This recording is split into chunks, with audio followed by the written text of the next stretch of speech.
Hello friends, இன்றைக்கி நம்ம வீடியோவில் குவைத்லேருந்து வந்திருக்கும் மிக முக்கியமான அப்டேட் பற்றி தான் நம்ம பார்க்க போகிறோம். வீடியோவை ஸ்டார்டிங்லேருந்து எண்டிங் வரைக்கும் ஸ்கிப் பண்ணாமல் பாருங்கள். குறிப்பாக 750 கேடி சுதந்திர இகாமா, அதாவது ஃப்ரீலான்ஸ் விசா, இதை யார் அப்ளை பண்ணலாம், எத்தனை வருடம் இகாமா கிடைக்கும், இந்தியாவில் இருந்தே அப்ளை பண்ண முடியுமா, தற்போது குவைத்தில் இருக்கிறவங்க மாற்றிக்கொள்ள முடியுமா அப்படின்றத ஃபுல் டீட்டெயிலாக பார்க்கலாம். வீடியோவை ஸ்டார்டிங்லேருந்து எண்டிங் வரைக்கும் ஸ்கிப் பண்ணாமல் பாருங்கள். ஃபர்ஸ்ட் அப்டேட் பார்த்திங்கன்னா, ரமலான் முன் கடைகளில் கடுமையான சோதனை. அதாவது குவைத்தில் தற்போது ரமலான் காலம் ஆரம்பமாகி இருக்கு. இந்த நேரத்தில் Kuwait ministry of commerce and industry மிகவும் கடுமையான சோதனைகளை நடத்த ஆரம்பிச்சிருக்காங்க. காரணம் என்னன்னு பார்த்தீங்கன்னா, ரமலான் நேரத்தில் பேரிச்சம்பழம், காப்பி, உணவுப் பொருட்கள், இந்த எல்லா பொருட்களுக்கும் அதிகமான தேவை இருக்கும். இதை பயன்படுத்தி சில கடைகள் விலையை அதிகப்படுத்துவாங்க, காலாவதியான பொருட்களை விற்பாங்க, தரம் இல்லாத பொருட்களை விற்பாங்க. இது போன்ற விஷயங்கள் நடக்கும். அதனால் குவைத் அரசு கடுமையான எச்சரிக்கை கொடுத்துருக்காங்க. அபராதம் போடுவாங்க. நியமங்களை மீறினால் 1000 கேடியிலிருந்து 3000 கேடி வரை அபராதம் விதிக்கப்படும். அதனால் கடை வச்சிருக்கிறவங்க மிகவும் கவனமாக இருங்க. செகண்ட் அப்டேட் பார்த்திங்கன்னா, லைசன்ஸ் இல்லாத ஃபார்மசி மீது நடவடிக்கை. குவைத்தில் பல மருந்து கடைகள் மீது சோதனை நடத்தப்பட்டிருக்கு. இந்த சோதனையில் தெரிய வந்தது என்னன்னா, சில இடங்களில் லைசன்ஸ் இல்லாமல் ஃபார்மசி நடத்துகிறாங்க. காலாவதியான மருந்துகள், தவறான சேமிப்பு, இப்படி பல பிரச்சனைகள் கண்டுபிடிச்சிருக்காங்க. அதனால் பல கடைகள் உடனடியாக மூடப்பட்டிருக்கு.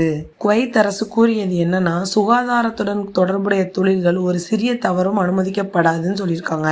நெக்ஸ்ட் அப்டேட் பார்த்தீங்கன்னா, 750 கேடி ஃப்ரீலான்ஸ் விசா. இது ரொம்பவே முக்கியமான அப்டேட். குவைத் அரசு ஒரு புதிய ஃப்ரீலான்ஸ் விசா சிஸ்டம் கொண்டு வர திட்டமிட்டிருக்காங்க. இதையே மக்கள் 750 கேடி ஆசாத் இகாமா அப்படின்னு சொல்கிறாங்க. முன்னாடி என்ன விதி இருந்துச்சுன்னா, குவைத்தில் வேலை செய்யணும் அப்படின்னா கண்டிப்பாக கஃபீல் இருக்கணும், கம்பெனி, அப்புறம் ஒர்க் பெர்மிட், இது எல்லாமே அவசியமாக இருந்துச்சு. அதாவது நீங்கள் தனியாக வேலை செய்ய முடியாது, ஒரு கம்பெனி கீழே தான் நீங்கள் வேலை செய்யணும். இதனால் பல பிரச்சனைகள் ஏற்பட்டிருக்கு.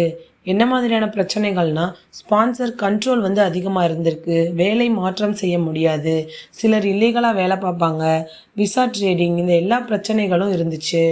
ஏன் இந்த புதிய திட்டம் கொண்டு வந்திருக்காங்கன்னா, குவைத் அரசு இப்போது தொழிலாளர் சந்தையை ஒழுங்குபடுத்த முயற்சி செய்கிறாங்க. இதற்காக இல்லீகல் ஒர்க்கர்ஸை குறைக்கணும், விசா ட்ரேடிங்கை ஸ்டாப் பண்ணணும், ஸ்கில்டு ஒர்க்கர்ஸை திட்டம் கொண்டு வந்திருக்காங்க.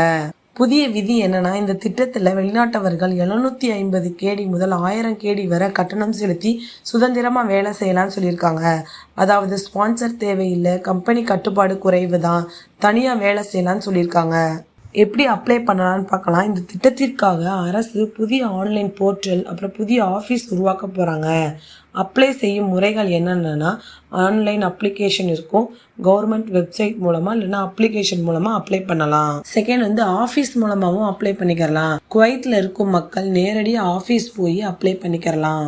இந்தியாவிலிருந்தே அப்ளை செய்ய முடியுமான்னு கேட்டிங்கன்னா பண்ணிக்கிறலாம். இந்த திட்டத்தோட முக்கியமான அம்சம் இதுதான். நீங்கள் இந்தியா, பாகிஸ்தான், நேபாளா, மற்ற நாடுகள் எங்கிருந்தாலும் அப்ளை பண்ணிக்கிறலாம்.